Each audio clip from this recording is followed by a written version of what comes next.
मोदी की शुरुआत हुई तो एक्चुअली बताऊँ ना, ये बिजनेस मेरी चॉइस नहीं थी, मेरे हस्बैंड की चॉइस थी। वो बिजनेस देख के आए थे, मुझे बताया, मैंने ना बोल दिया कि खबरदार कोई भी चीज़ घर में आई ना तो मैं फेंक दूंगी। यहाँ तक कि मैंने धमकी दी थी। इवन मेरे घर पे भी पहले प्रोडक्ट डेमोस्ट्रेशन नहीं हुआ था, उनके दिमाग में बिजनेस उतर गया था, पर उनके पास टाइम नहीं था। उन्होंने नज़र दौड़ाई मुझ पे कि अवनी कर लेगी, क्योंकि सेकंड चाइल्ड आने के बाद मैं टिपिकल एक हाउसवाइफ बन चुकी थी। 1.5-2 बच्चों को घर से स्कूल से लाती थी, खाना गर्म करके खिलाती थी, फिर ट्यूशन भेज के सो जाती थी, शाम को उनको कोई एक्टिविटी में ले जाती थी। तो यही लाइफ थी। मैं बहुत खुश थी, वो भी लाइफ का एक फेज़ है, तो मैं खुश थी अपनी लाइफ से। पर उनके दिमाग में बिजनेस घुस गया था, नहीं ये करने जैसा बिजनेस है, पर उनके पास टाइम नहीं था। तो ऑफिस पे डेमो रखवाया, मुझे बुलाया, मैंने प्रोडक्ट्स की क्वालिटी देखी, अच्छी लगी, मैंने बोला चलो यूज़ करते हैं, बिजनेस का बाद में देखेंगे। पर उन्होंने धीरे धीरे मुझे बिजनेस में धकेल दिया कि जाओ, इसको मिल के आओ, उसको मिल के आओ, ट्राई तो करो। और जब मैंने मोदी केयर की शुरुआत की थी तो ज़्यादातर लोग क्या करते थे, प्रोडक्ट्स बेचते थे। इतना इसको बेच दिया, उसको बेच दिया। मुझे तो बेचना आता ही नहीं था, मुझे बोलना भी नहीं आता था ठीक से। तो रोज़ घर में किटकिट होती थी कि ये मुझे किस में डाल दिया, मुझे नहीं करना है, मुझसे नहीं होगा, मुझसे प्रोडक्ट बेचा नहीं जाता। क्योंकि लोग प्रोडक्ट्स ही बेचने की बात करते थे, प्लान की तो कोई बात ही नहीं करता था कि पैसा कैसे आता है। तो मैंने सोचा था ठीक है, 1-2 महीना इनके मन मनाने के लिए कर लेते हैं मोदी केयर, बाद में धीरे से निकल जाएंगे। हमने कहा कुछ लगाया है। पहले मैंने 10% के लेवल पे पहुंचे थे, 582 का चेक आया था, तो बहुत हंसे थे हम लोग कि यार इसके लिए हम बिजनेस में आए थे।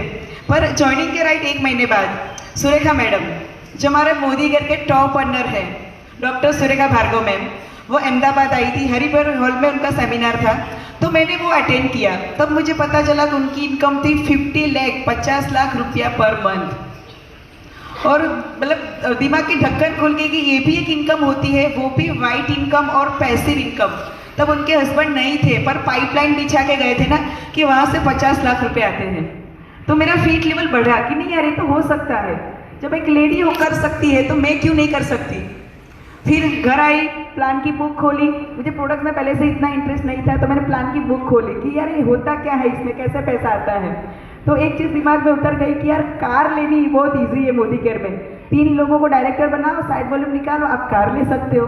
तो इसी पे फोकस किया, फिर काम करना स्टार्ट किया। पर कहते हैं ना, जब आप दिल से काम करना चाहते हो ना तो काम ऑटोमेटिक हो जाता है। 3 महीने में हम लोग डायरेक्टर बन गए, 4थे महीने सीनियर डायरेक्टर, 5वें महीने हम लोग एग्जीक्यूटिव डायरेक्टर निकले। पर पता है चेक कितना था तब? सिर्फ 12-13 हज़ार का ही चेक आता था।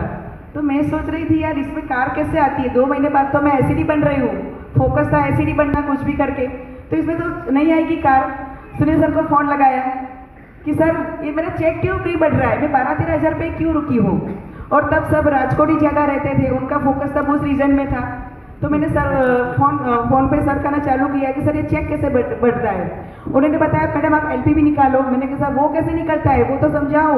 तो फ़ोन से उन्होंने समझाया, तो उस पर फोकस किया, खींच खींच के 1 लेग को 90,000 पे पहुंचा दिया। जो आप लोगों को पेन होता है ना पहला लेग एलपीवी निकालने में, वही पेन मुझे भी हुआ था। 1 लेग एलपीवी निकाला, 7वें महीने में मैं एसिडी बन गई, पर चेक आया सिर्फ 19-20 हज़ार का। फिर से सर को फ़ोन लगाया कि सर ये तो यहाँ पे ही आए हैं, अभी ज़्यादा तो कुछ हो नहीं रहा, अभी क्या करें। उन्होंने बोला वही करो जो पहले लेग में किया था, जो पहले लेग में किया था वही डुप्लीकेशन दूसरे लेग में करते जाओ।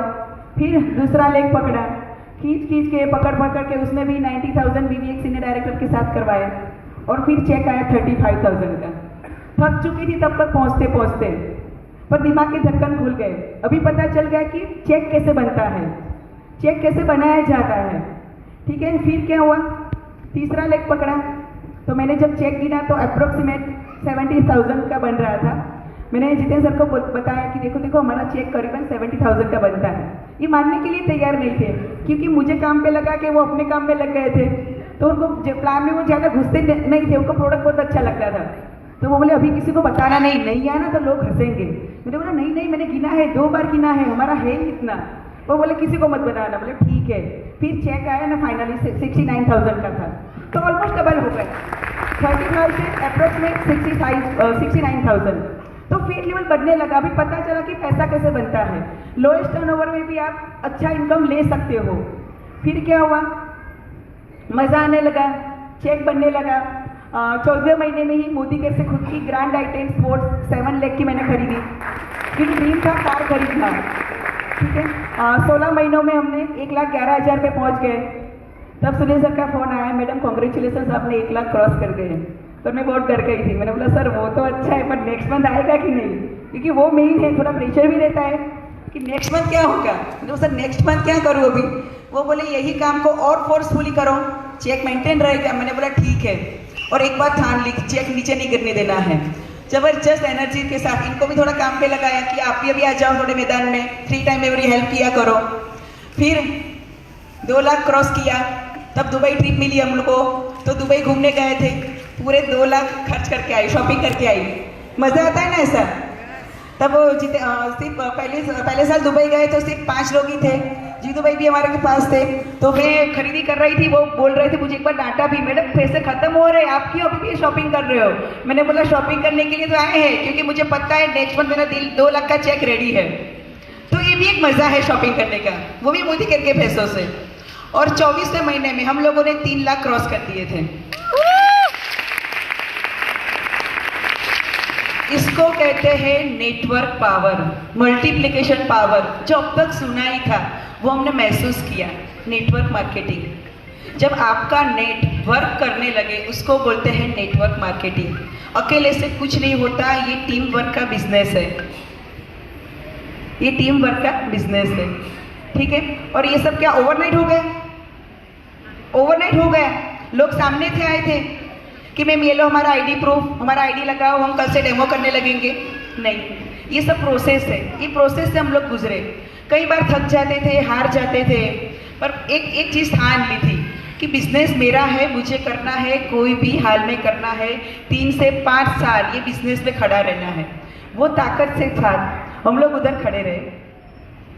और एक चीज़ बताओ, जब मोदी केयर में आए ना, तो अहमदाबाद में कोई माहौल नहीं था मोदी केयर का, ना ही कोई सेमिनार ट्रेनिंग होता था। इवन डीपीज भी बहुत ही कम थे।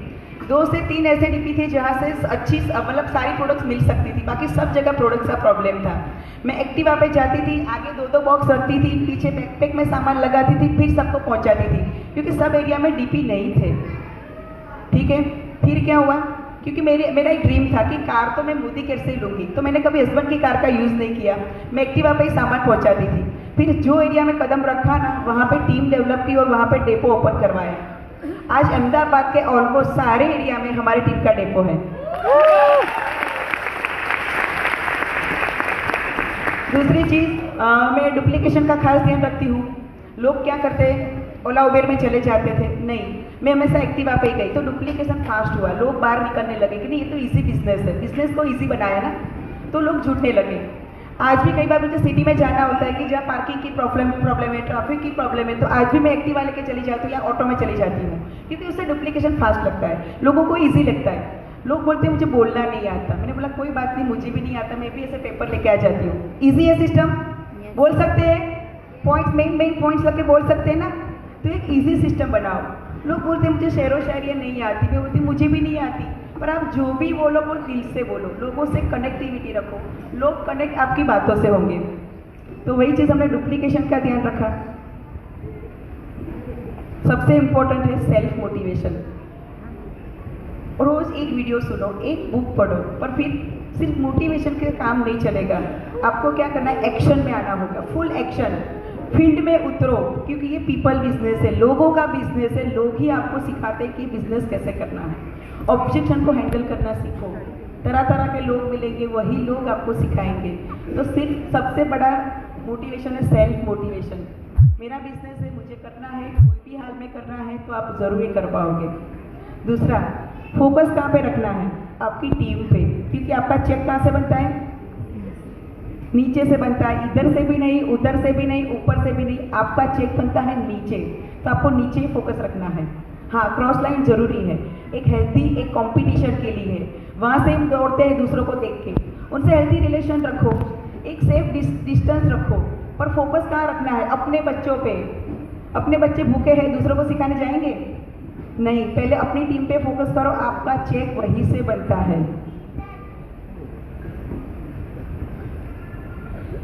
दूसरा, एक फास्ट टैग 10% जो हम लोग करवाते हैं, तो लोग क्या करते हैं, बहुत अच्छी बात ये करवाना ही चाहिए, पर एक ही बंदे को 12-13 हज़ार का प्रोडक्ट दिलवा देते हो, फिर क्या होता है, प्रोडक्ट चिपका दिया, दूसरे महीने वो बंदा खुद चिपक जाता है क्योंकि सारा प्रोडक्ट घर पे पड़ा है। उससे तो अच्छा है कि आप उसको सिखाओ कि आपके ही कॉन्टेक्ट लिस्ट से 4 से 5 लोगों का ज्वाइनिंग करवाते हैं, प्लान डेमो करवाते हैं और उनको शॉपिंग करवाते हैं। तो ये सही रास्ता है, लोगों को सही रास्ता सिखाओ, उसी रास्ते से उनको आगे बढ़ाओ। इंग्लिश में एक कहावत है, किसी को फिश मत दो, उसको फिश पकड़ना सिखाओ। सही बात है।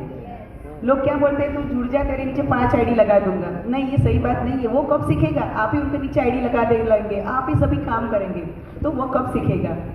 तो उसको सही रास्ता सिखाओ, तभी आप आगे बढ़ पाओगे। ठीक है। दूसरा, बदलाव बहुत ज़रूरी है। हमने जब जब जरूरत पड़ी अपने आप को बदला, हमारी आदतें चेंज की। क्योंकि जब बिजनेस स्टार्ट किया तो मेरा बेटा गिटार क्लास चाहता था, वो क्लासेस दूर थे, तो मैं 1 घंटा बैठी रहती थी उसको लेके। क्या करूँ मैं, फिर मैंने गिटार क्लासेस ही बंद करवा दिया। मैंने बोला अभी तो रहने दे बेटा, 2-3 साल रहने दे। गिटार क्लासेस बंद करवा दिया। आज ऐसी पोजीशन है कि घर पे 20,000 का टीचर लगवा के भी मैं उसको गिटार सिखा सकती हूँ। तो वो मैंने सेक्रीफाइस कर दिया। पहले मैं खुद उनको गर्म खाना करके खिलाती थी, 2 बजे स्कूल से लाती थी तो उनको माइक्रोवेव में खाना गर्म करना सिखा दिया। तो ये छोटे मोटे कॉम्प्रोमाइजेस है, और ये हम किसके लिए कर रहे हैं, हमारे लिए, हमारे बच्चे के लिए, हमारे फ्यूचर के लिए। अगस्त 2017 में जब हमने पहला सेमिनार शुरू कर दिया, ठीक है, तब हमारे पास प्रोजेक्टर कुछ नहीं था, कुछ पता भी नहीं चलता था। सुनील सर को पूछा, सर सेमिनार कैसे करना है, वो अपने कुछ जेन्युइन प्रॉब्लम में बिजी थे, नहीं आ सकते थे। उन्होंने आइडिया दिया, मैडम इतने सारे सीनियर डायरेक्टर है, सबको 10-10 मिनट बोलने के दे तो आपका सेमिनार हो जाएगा। और ऐसे ही हमें सेमिनार लेना चालू कर दिया। बोर्ड पे ही पूरा प्लान समझाते थे। फिर 2-3 महीने बाद टीम में से एक रिक्वायरमेंट आई कि मैडम प्रोजेक्टर पे होना तो अच्छा है, तो हम किराए पे प्रोजेक्टर ले आए। फिर वो लेने देने का प्रॉब्लम होता था, तो खुद का प्रोजेक्टर खरीद लिया। तो मतलब जहाँ जहाँ ज़रूरत पड़ी हमने अपने आप को बदला। पहला जो सेमिनार किया था अगस्त 2017 में, वो कंपनी सेमिनार था। मुश्किल से 40-45 लोग आते थे उस टाइम पे। फिर माहौल बनता गया। मैं भी लोगों को पकड़ पकड़ के बिठाती थी, मेरी भी कोई नहीं सुनता था क्योंकि तब हमारा भी चेक नीचे था ना। फिर माहौल बनता गया। हमने मेहमान रेस्टोरेंट में सब टीम मीट, अपनी पर्सनल टीम मीट लेना चालू कर दिया। वो 250 लोगों की कैपेसिटी वाला हॉल है। तो ऐसी हालत आई कि फिर 250 लोगों का हॉल भी अपने को छोटा पड़ने लगा। तो हमारी सक्सेस है। और आज यहाँ पे करीबन 1000 लोग बैठे हैं। यस। आवाज़ आ रही है? यस। आज 1000 लोग इधर बैठे हैं। तो हॉल छोटा पड़ना वो भी आपकी सक्सेस है कि लोग आपसे जुड़ रहे हैं, कनेक्ट हो रहे हैं। ठीक है। अभी नेक्स्ट मिशन क्या है हमारा, आपने कुछ सोचा है? मैंने सोचा है कि फ्रंट की जो 3-4 लाइन में जितने भी लोग बैठे हैं ना, सबका ऐसा पर्सनल टीम मीट होना चाहिए। रेडी हो? यस।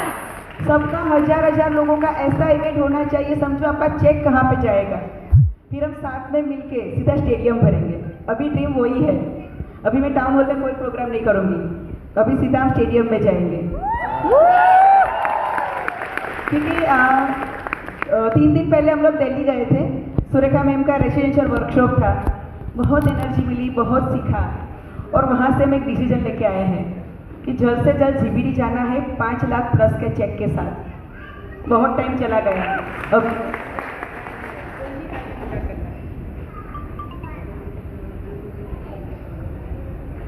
तो ये जो इवेंट होती है ना, वो डिसीजन लेने के लिए होती है। तो आप भी यहाँ से एक डिसीजन लेके जाओ कि नहीं, मुझे आगे क्या बढ़ना है, मेरा फोकस कहाँ रखना है। तो ये सारी चीज़ आपको काम आएगी। ठीक है। जाते जाते एक ही चीज़ बोलूँगी, आग लगा दो सीने में, आग लगा दो सीने में, जब तक लाख ना आए महीने में।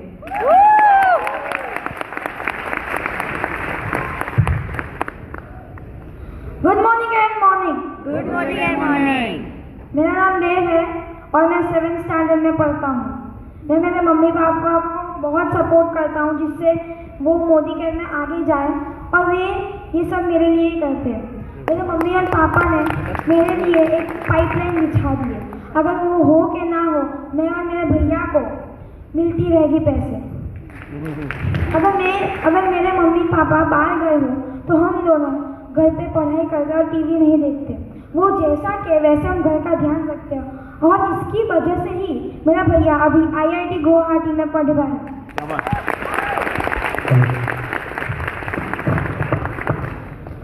एक और चीज़ कहना चाहता हूँ, इधर से KBC कौन देखता है? केबीसी है कौन बनेगा करोड़पति। उसमें 1 करोड़ के क्वेश्चन पे पहुंचने के लिए हमें बहुत मेहनत करनी पड़ती है और बहुत क्वेश्चन का आंसर देना पड़ता है, और उसमें अगर हम एक बार आउट हो जाए तो वापस एंटर नहीं हो सकते। पर मोदी कह रहे हैं सब बनेंगे करोड़पति। इसमें आपके पास अगर कुछ भी ना हो अभी आप सीखते में पहुंच सकते हो। और मेरे पापा का एक ही सपना है कि हमारी एकलव्य टीम हो रिच। सो आप मेरे साथ फॉलो करो, मैं बोलूँगा 1 मिशन और आप बोलोगे be rich. 1 mission Be rich. 1 mission Be rich. 1 mission. Be rich. Thank you अब्बा। Thank you very much. Thank you very much. Okay, great. આ લાઈટ બંધ કરી દો ને, વાંધો નહીં પ્લીઝ. હા, લાઈટ આ બંધ છે ને. Okay. Good morning, good morning. खुश हो? ग्रेट. मैं आपको बता दूं कि जब हमने इस बिजनेस को स्टार्ट किया था तो आपको सबको पता होगा कि हम लोग होम मीटिंग लेते हैं, राइट? Yes. तो मैं और अवनी जी हमारे ग्रुप में जितने भी लोग हैं तो वहाँ होम मीटिंग लेने जाते थे। तो होता यूँ था कि होम मीटिंग जब लेते थे तो जो घर के मालिक है वो 2 बैठे थे और हम 2 हमारे 2, और उन घर के मालिक को मैं जो प्लान मैंने 10 बार समझाया है ना वो 11वीं बार समझाता था कि देखो साहब ऐसे करते हैं तो ऐसा पैसा आता है। ठीक है, प्लीज लाइट बंद कर दो ना, अंधेरा हो जाएगा। बंद कर दो ना, एक कर दो ना, ऊपर नहीं कर दो ना, आप बंद कर दो ना, आज से नहीं बंद कर दो। Sorry, yes great. थोड़ा पाछा जता रहा मुझे जो ज़्यादा लाइट पसंद नहीं है, राइट? Okay great. सो वहाँ जाते थे हम 2 हमारे 2, वो बेचारा मेरे सामने दिखता, मैं उसके सामने दिखता। फिर उसको समझाया कि साहब कुछ लोगों को आजू बाजू लोगों को बुलाओ, तो बोले सर आ नहीं रहे।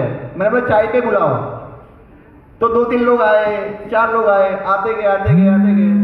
फिर ऐसी हालत हुई कि वो होम मीटिंग छोटी पड़ने लगी। फिर सोचा कि इससे थोड़े बड़े में जाते हैं, पर हिम्मत नहीं हो पा रही थी कभी भी कि बड़े में कैसे जाए, कोई नहीं आएगा। तो पहली जो हमारा जो सेमिनार हुआ था, मीटिंग हुई थी, उसमें कुछ 25 लोग आए थे और जो पूरा हॉल था वो कुछ 100 लोगों का था, 100 लोग बैठे थे, इतना हॉल था, 25 लोग आए थे उस हॉल के अंदर। मीटिंग किया, बोले ठीक है चलो 25 लोग आए कोई बात नहीं, नेक्स्ट टाइम ट्राई करेंगे। फिर दूसरी बार ट्राई किया तो 50 लोग आके बैठे। फिर थोड़ी हिम्मत हुई, फिर आगे मेहमान में गए जहाँ 250-200 लोग आना स्टार्ट हो गए। आप समझ रहे हैं मेरी बात? आपको यहाँ काफ़ी सीट खाली दिखाई दे रही है, ऊपर नीचे काफ़ी सीट खाली है कि नहीं है? मैं इसको अपॉर्चुनिटी समझता हूँ। जिस एक होम मीटिंग से मैंने स्टार्ट किया जहाँ 2 लोग बैठते थे, आज इतने बड़े हॉल में इतनी सीट खाली है, मतलब हमारी डेवलपमेंट सही है। Yes. हम लोग सही जा रहे हैं, गलत नहीं जा रहे हैं। Yes. आप समझे? मतलब जो मेरा एक्सपीरियंस मुझे ये कह रहा है कि आज यहाँ ये हालत है तो कल हमें स्टेडियम लेना ही पड़ेगा, 100% लेना पड़ेगा, क्योंकि मेरी कोई भी मीटिंग की शुरुआत ऐसे ही हुई है। एकलव्य टीम पहली बार इतने बड़े हॉल में आई है, यस या नो? Yes. हम पहली बार इतने बड़े हॉल में आके बैठे हैं। आज तक हमने हिम्मत नहीं की थी कि ऐसे हॉल में जाना चाहिए, की थी हमने कभी हिम्मत? हम पहली बार इसी हिम्मत की कि नहीं हम बड़े हॉल में जाएंगे और देखेंगे हमारी ताकत कितनी है। समझे? तो आपने देखी हमारी ताकत है, हमें ताकत है। आज कम है, कल इससे भी ज्यादा होगी और परसों इससे भी ज्यादा होगी और पूरे अहमदाबाद को बदल देंगे हम लोग एक दिन। अहमदाबाद का एक घर में 100 पोषण आने वाले लोग होंगे और जब भी 100 पोस्ट उठाएंगे याद करेंगे कि हम लोग इनकी टीम में हैं और गर्व से कहेंगे यस मैं इस टीम में काम कर रहा हूं। आप समझे? मैं गारंटी देता हूं दोस्तों आपको, एक दिन ऐसा आएगा कि जो बंदा इतने कॉलर उचड़ के बोलेगा हाँ मैं मोदी कर रहा हूं और मैं एकलव्य टीम में हूं। जिस बिजनेस को आज लोग बोल रहे हैं कि बिजनेस नहीं करना चाहिए, ये बहुत मगजमारी का बिजनेस है, कल बंदा बोलेगा दोस्त वो भूल जा, ये बिजनेस आज प्रोफेशनल हो चुका है, ये बिजनेस आज कॉर्पोरेट हो चुका है और इसी बिजनेस में काम करना चाहिए। तू जो भी जॉब करे, जो भी काम करे वो तेरे लिए रख, बट साइड में जो भी टाइम तू वेस्ट करता था उसको तू इसमें बेस्ट बना और आजा हमारे साथ। ठीक है? मैं गारंटी देता हूं साहब, आपको सबको बोल रहा हूं, याद रखिएगा आज अगर आपने मोदी गेट छोड़ दिया, यहाँ से बाहर निकलने छोड़ दिया मोदी गेट, 5 साल बाद आप मुझे याद करेंगे, एक बंदा चिल्ला चिल्ला के हॉल में बोल रहा था यही बिजनेस करना चाहिए, यही बिजनेस करना चाहिए, और हमने छोड़ दिया था। 5 साल बाद इतने पैसे इस बिजनेस में से आएंगे आपके घर में, आप बिलीव नहीं करोगे, और वो भी ऐसा आएगा, लोग नहाएंगे और आपके घर में पैसे आएंगे। पसंद है आपको? यस। और कभी नहाना बंद होगा? नहीं। किसी को बताने जाने पड़ना है सर आज का नहाने का क्या प्लान है? पूछना पड़ेगा कभी किसी को? चलो सर मिल के नहाते हैं, कहना पड़ेगा, ऊपर वाले कहना पड़ेगा। तो इतना बढ़िया बिजनेस है, आपको मैं बता दूं, मेरा नाम जितेंद्र परमार है और मैं एक सॉफ्टवेयर कंपनी का मालिक हूं, और मैंने इस बिजनेस को स्टार्ट किया था। मैं आपको बता दूं कि मैं 3.5 महीने यूएस रह के आया, उसके बाद कनाडा, चाइना, ये सब आपको पता है सबको? ओके, तो उसके बाद जब मैं इंडिया आया था तब सोचा था कि बिजनेस को कैसे बिल्ड किया जाए और क्यों करना चाहिए, और मैंने सोचा था कि ठीक है मैं अपने पेंशन प्लान के लिए इस बिजनेस को बिल्ड करूंगा, और मैंने अपने पेंशन प्लान के लिए इस बिजनेस को बिल्ड किया, और आज हर महीने 3 लाख रुपया मेरा पेंशन है, 3 लाख रुपया। और मुझे कभी भी चिंता नहीं होती, मैं अभी 12-1 बजे ऑफिस आता हूँ, और कभी कभी तो एम्प्लॉय को फोन करके बोल देता हूँ तू काम खत्म कर ले, शाम को 5 बजे रिपोर्ट करके घर चले जाना, क्योंकि 3 लाख आ रहे हैं। एम्प्लॉय भी समझ गया कि 3 लाख आ रहे हैं, अभी ये बंदा कुछ झुकेगा नहीं, समझे? तो आपको मैं बता रहा हूँ ये बहुत अच्छी अपॉर्चुनिटी है। अगर आपके दिमाग में कोई भी शक हो इस बिजनेस के बारे में तो आप इतना सोच लीजिए, लक्स के साबुन से नहाने से कभी पैसा आया? कभी दीपिका पादुकोण घर पे आई? कैटरीना कभी मिलने आई? आज तक मुझे भी मिलने नहीं आई थी, ठीक है? तो कभी कोई मिलने नहीं आता साहब। अपने पास जेब में पैसा होना चाहिए, और पैसे से बड़ा भगवान नहीं है कोई। मैं आपको बता देता हूँ, पैसा है तो दुनिया की सारी खुशियां आप मिल सकती है। अगर लोग ना आए और हमारे घर में पैसा आए तो इससे बेहतरीन चीज क्या हो सकती है? कोई हो सकती है? ठीक है, थैंक यू वेरी मच दोस्तों, थैंक यू।